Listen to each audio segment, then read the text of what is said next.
Hello mga Team Harvest, ito naman po ulit si Kuya Aaron at welcome po sa aming channel. At kung bago ka dito sa aming channel, don't forget to like, subscribe, comment, and click the bell notification button para updated ka sa mga latest naming mga posts.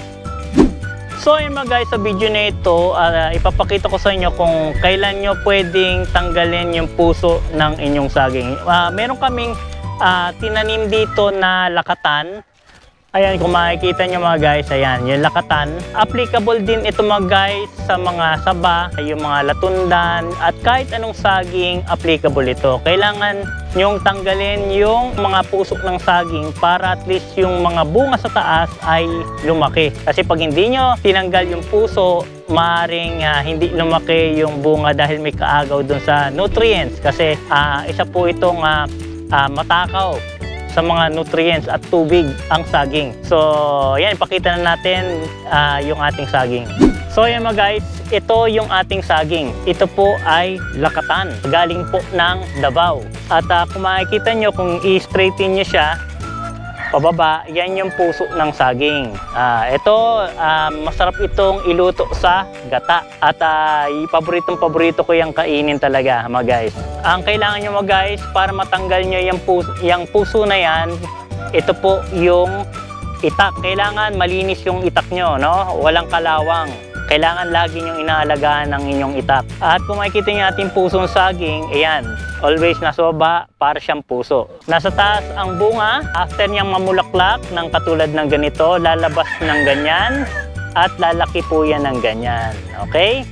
Kailangan susuportahan nyo ng fertilizer or else maliit ang inyong saging. At ang tanong naman, kailan nyo kailangan tanggalin na yung inyong puso? Actually, medyo late na nga ito dahil nag-bypass na siya dito eh. Supposed to be dapat dito, nagtanggal na ako ikalawang yung guhit. Kung lumalaktaw na yung puso o yung pinakapiling, kailangan putulin nyo na yung inyong puso. Pwede nyo iluto yan sa inyong gata, no? Yung puso ng saging na may gata, yan. Lagyan mo ng baboy, yan, sarap. Pampataas ng kolesterol. So ayan mga guys, napakasarap ng saging at palalakihin na natin siya. At hahayaan na lang natin na talagang lumaki itong ating lakatan. At meron tayong makain. Kaya i-encourage ko kayo mga guys na magtanim ng saging. Kahit anong saging. Pwedeng lakatan, latundan, yung murong dato o kahit anong mga saging yan, magtanim po sila dahil maraming benefits po ang pwede nyo makuha sa saging. Kasi ang dahon, ayan yung dahon, pwede nyo mapakinabangan. Ang trunks, pwede nyo ipakain sa manok. Pwede nyo rin, meron rin yan yung kulay puti sa loob, yung mura na tinatadtad. Nakalimutan ko lang ang tawag. Pero yun, masarap din kainin, parang linalagay sa lumpia. Basta yun mga guys. So yan, yung puso, ilalagay sa gata.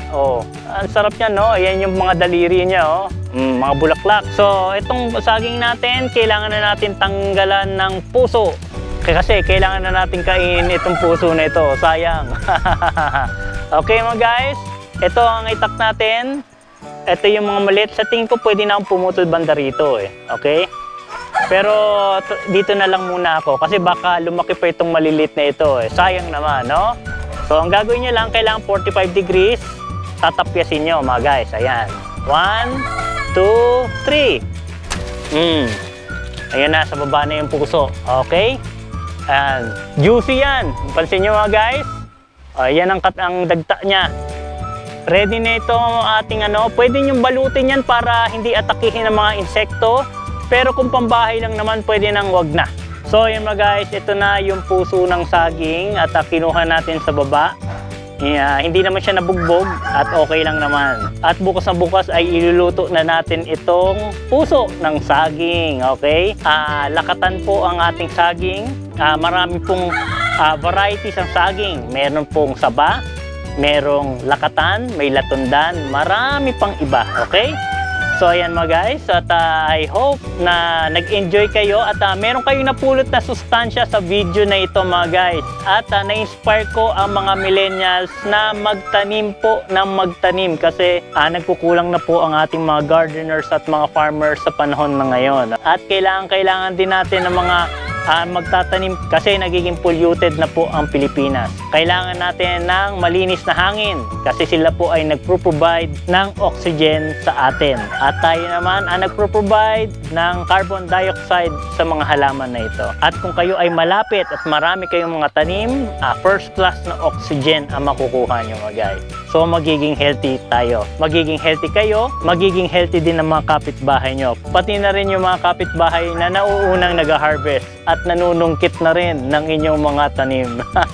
So ayun mga guys, I hope may natutunan kayo sa video na ito. Marami kayong sustansya nakuha at kung meron kayong sustansya na nakuha, pakishare na lang po sa inyong parents, sa kapatid, kamag-anak at mga kaibigan nyo at mga kapitbahay nyo na rin itong video na ito. At kung meron po silang mga social media, pwede nyo pong i-share yung link ng aking video sa kanila, okay? Kasi po, sharing is caring. Okay mga guys, at nagpapasalamat po ako sa mga loyal Team Arbes subscribers, mga likers, mga dislikers, at mga silent viewers na wala pong sawang nanonood po sa aming channel.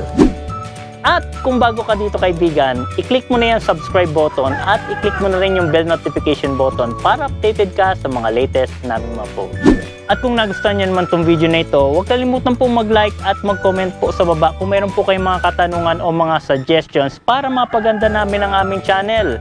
So maraming salamat po mga kaibigan, mag-iiwan po ako ng mga katagang habang may Team Arbes, impormasyon ay lagi mong harvest.